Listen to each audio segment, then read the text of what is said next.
Alright, again, so we're looking at deploying the knives. Just to touch bases on a couple different types of knives. Here we've got a simple folder. This is a Enduro with the Emerson opener by Spyderco.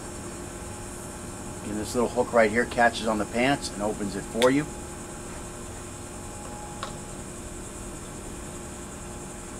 We've got a knife that opens with the thumb inside of this little hole. A little native, my wife's carry knife. And just push that little hole to open it. And here we've got a cold steel Spartan. Now there was a piece on here that kind of laid perpendicular to the blade itself. And this could catch on your pants like an Emerson opener, or you could use your thumb to flip this open. However, with this big blade like this, I prefer just use a centrifugal opening with that. This way I don't have to worry about getting caught up in my pants or that piece getting in the way for some reason. It's kind of nice. Some people like to put their thumb on top of it. That's not my particular style, to get the thumb involved like that. I love this knife, but the steel is kind of weak. Every month I have to clean it up and pick some of the rust off it, little surface rust on there. But again, that's centrifugal openings. And then we've got another type of knife, which often, and this one's set up for a righty, unfortunately. But this knife has a little tab on it, and you do the marble shoot to open this one. So those are a couple different knives that we'll be looking at deploying. And then of course you've got the non-folder and a sheath. Just pop that out, you're ready to go there. And I was going to get my diving knife, but I just, my wife had stored some stuff on top of it, and this was a little easier to grab. It's kind of a ridiculous knife, but so that's what we've got in work for us today, and Scott showed up here, so we're ready to roll. Okay, Slasher lesson 3. Goal is to learn concepts dealing with deploying. This fucking bug is going to drive me crazy. Deploying the fighting knife and introduce all-purpose defensive concepts and the knife double tap. Okay. In your sandbox, can you? Yeah. Yeah, that looks promising. All right, again, deploying, drawing the knife. It's important that we have the ability to quickly draw our knife when we encounter a threat. In general, this includes 3 separate steps. First, the weapon must be unconcealed if it is concealed. Second, we must withdraw the knife from its storage location and get it in a deployable condition. And third, we must obtain our fighting grip and a stance that will allow us to attack or defend. There are several other steps that we may have to consider, but without the ability to quickly perform these 3 steps, we will not be knife fighting, we will be unarmed fighting. So again, you know, when you need to use a knife in your self-defense, you got to get it out first. That's the big thing. People that don't practice this, you know, they carry that knife in their pocket, they're never going to be ready when that attack comes right at them. Now the problem is, if we can't get that knife deployed, then what we have to do is we have to address unarmed fighting first until we can gain space to get armed. You just can't go for that knife while a knife is coming at you. You can't go for the knife while the guy's drawing his gun. You can't go for the knife while he's rearing up to hit you in the head. You've got to address those first if you haven't already got the knife basically unconcealed and in the withdrawing method. It's just, you're not going to be quick enough. So these are, this is why this is so important. If we continue to draw the weapon during these attacks, especially if it's by a competent fighter, you know, we're going to be very vulnerable to the attack and we'll probably be defeated before we can even get our weapon deployed. It's very important that we do the drills in the deployment section in a safe manner. We advise that non-sharpened training knives with blunt tips be used in the beginning, and that slow movement is used until we're very confident with our movement. Let me see, this thing's gonna jump. The easiest way to figure out how to get a knife out smoothly is to get in a fighting stance with our knife in our hand and then put it away with only one hand manipulating the knife. We can use our other hand to move clothing if the weapon will be partially or fully concealed. And although the initial movement to put away the knife may not be smooth, the place it ends in must allow us to get it back out smoothly. Again, the smoother the move is in and out, the quicker we will be able to perform it. Smooth is fast and fast is smooth. If we're using a fixed blade, this is the end of this discussion. I mean, you've got the knife out, you're ready to go. Basically, you're going to grab it in the manner that you will deploy it. If we're using a folder, we still have a lot to consider in getting the weapon into deployment. Just because we've got it out, we still have a lot to do after it's out of its stored location. Since we'll fight with a knife in our non-dominant hand, the knife should be stored for deployment with that hand. If we're right-handed, those right-handed sheaths will not work on our left-hand side. If we use our knife for work and are used to storing it on our dominant hand side, it will be best to start storing it on the other side, since at work we have time to get the knife out and that type of stuff, and we can start working with that extra time to practice deploying it from the other side. If our weapon is concealed, first we'll have to get it unconcealed. What we would do there, it's going to be very similar to when you're drawing a weapon. You know, if it's under your shirt, you're going to have to lift your shirt up. If it's inside the jacket, you're going to have to open the jacket up in some type of fashion to get to the knife. It's something you're going to have to work on for what you're looking at. What we're going to be working on today, basically, is just having it in that front pocket with the clip hanging out. And we're going to be deploying it from there. And even though that seems relatively easy, there is some forethought that's required. I mean, you can't just throw that knife in there and say, okay, now I'm all safe. I have the knife in my pocket. When there's a fight, I'm going to pull the knife out and I'm going to cut everybody up who attacks me. It's just not that easy getting that knife out once the fight starts.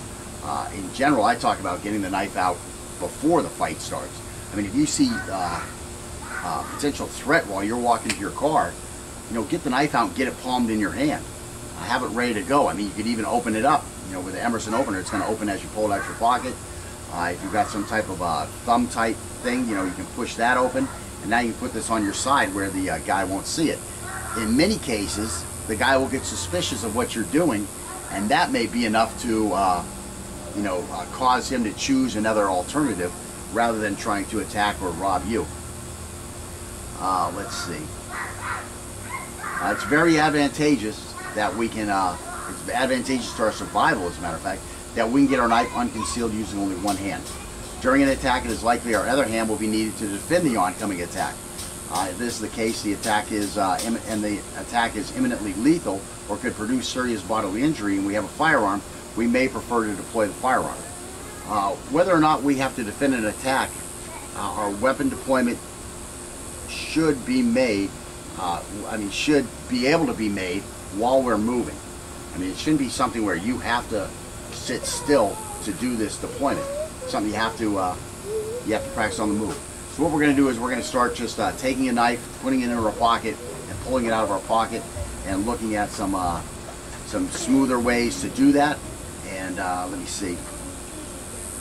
We want to keep our dominant hand in a guard position so that it won't be needed unless you absolutely have to lift up a shirt or move a jacket, something like that. And we're going to practice this a little while, basically in and out, and then we're going to practice it while moving in some different directions, and we're ready to go at that. Alright, when we're dealing with folders, one thing that we have to immediately concern ourselves with is, you know, where's the clip? Like with this particular one, we just had to change the clips. It's the first time I've been using this particular training knife. So we had to turn the clip to the other side. Unfortunately, it's a cheap training knife, so it really didn't have, it wasn't set up for the knife on the other side. So we've worked with that a little bit to get that there. And also it doesn't have the ability to change the clip to the other side. I prefer my knife in my pocket in a tip-up position, whereas this one can only be set up in a tip-down position. It's not a big difference. It's a matter of personal preference. Most of the Spyderco knives will have all four ways you can put it, for right-handed tip up or tip down, left-handed tip up or tip down.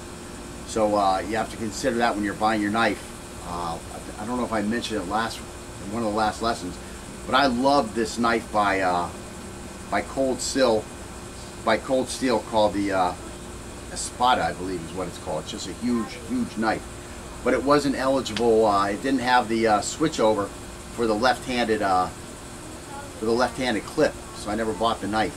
They came out with a cheaper one, and I still haven't really looked at that to see if it had the switchable clip. Maybe one day I'll switch to that knife, just because you know, a big blade to me is better than a short blade. And since I have concealed carry authority, I can carry that big knife. It's a matter of, convenience. Do you want to carry that big of a knife in your pocket? That's up to you. But in general, that's all this stuff. It's a matter of convenience for you. Which one's most convenient? Which one is going to facilitate your day-to-day carry of it? And which one's going to facilitate your smooth deployment with it? So again, with this knife in a tip down, I don't really have a problem with tip down. I've just gotten really familiar with tip up, especially due to the Endura openers. These ones work with a tip up, so I got used to tip up, and today we're going to be working with tip down. So let's go ahead and work on that a little bit. Alright, so a couple things you want to consider is your pants. First off, your pants are important. What I have on is a pair of sweatpants, and the flimsiness of it isn't really beneficial to this. But so here I've got it here. What I'm going to do is I'm just going to, again, we're going to start here with the knife out. So we got the knife out, and what we're going to do is just use it one hand if possible. These have these liner locks, so they're kind of a pain. Okay, so we got the liner lock. We're going to close it here, and now what I'm going to do is I'm just going to take one hand. I'm going to look at how I'm holding it while I put it in here. And you may need to just grab the clothing a little bit if it's not firm enough to get that in there.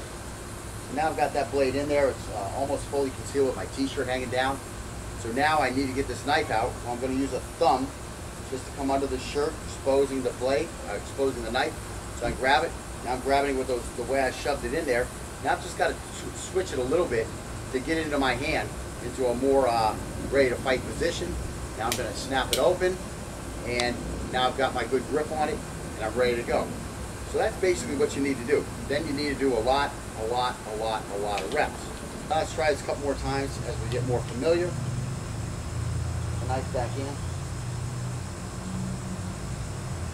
And what we want to do here is get the hand up, get your hand on the knife, get the knife open, and ready to be deployed. And then we're going to step back in our stance just a little bit. So that's what you want to work on as you're advancing this, as you get more comfortable. Now we're going to do this time, we're going to step to the left as we do this.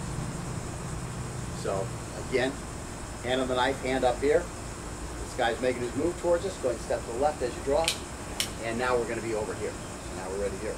So you want to practice that several times. Turn the knife away again. And then just stepping to the right as we go. So here we go here. Hand's going to come up. We're going to step to the right. And now we're ready over here. So we're stepping off the center line a little bit, keeping this guy from being able to get to us. And this time we'll step backwards. Now when you're stepping backwards, you want to kind of be in your, like the LAPD interview stance, something like this here. While you see this guy coming, this guy talking to you. And then once there's a problem, this hand's going to come up, hand's going to go down to the knife. Take one step back, we can jab our hand out at this guy in his eyes. Now we're opening the knife, and now here we are in our stance. So we've got a little distance, which gives us time, and we've got the knife deployed, and we put a little defense up, again, to slow this guy down. And this can also be done as an attack. So we're here like this. Again, we don't like something this guy's doing. We see him going for his pocket. We see his hand going behind him. So we immediately come up here. We're going to give him a nice jab in the head as we pull the knife out. And so we got this out here. And now we're going to snap this, and we're ready to go here. So let's try that one again.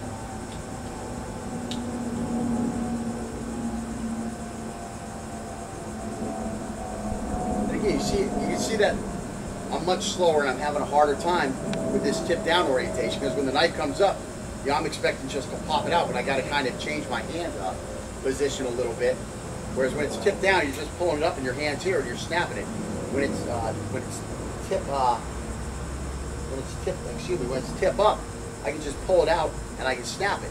Or if I have the Endura, I just pull it across this here and it's going to open.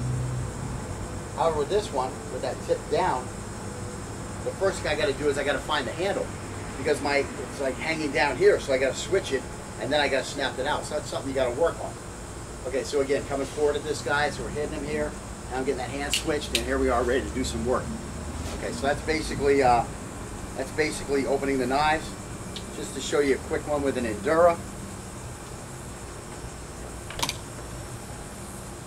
I'll let you try one too with this side. So with the Endura, again, it's a tip up. We're right here. Now when we pull this up, all we have to do is pull it to the rear a little bit. So again, I'm here. That knife is open right now. I'm ready to do business. Very quick. It's automatic. You don't have to do anything special. Just right in there, and when you pull it, just pull it to the rear a little bit. That's it. It's open. See that? It's very quick. Everything's automatic here. You don't have to worry about, you know, this dexterity of the fingers. You don't have to worry about a centrifugal opening, which with this one is almost impossible. It's a light blade, and the knife just pops out. You know, the Endura, I really like the Endura opener. But of course, I prefer a centrifugal opening and a big knife. I mean, one of the reasons I like this knife, you know, we talked about those arteries and veins going this way. Well, this is a very wide blade. It's a very wide blade. It's a very sturdy blade. It's not going to break. When you get in a fight, if there's blood about and stuff like that, the blood can get on the handle, and the handle can get very slippery. Here we've got the hook on the back. I'm just not going to come forward. Here I've got a nice hilt to keep me from sliding forward. I'm not going to lose the knife backwards. So that's why I really like this knife as a fighting folder.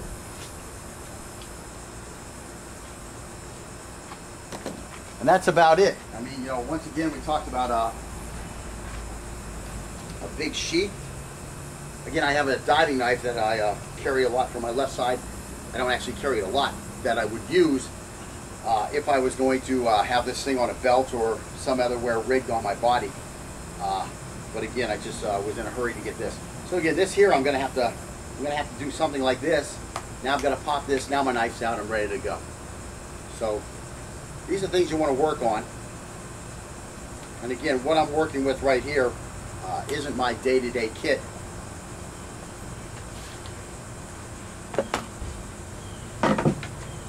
This would be more or less my day-to-day kit. I'd have a much more solid pair of pants than these workout pants.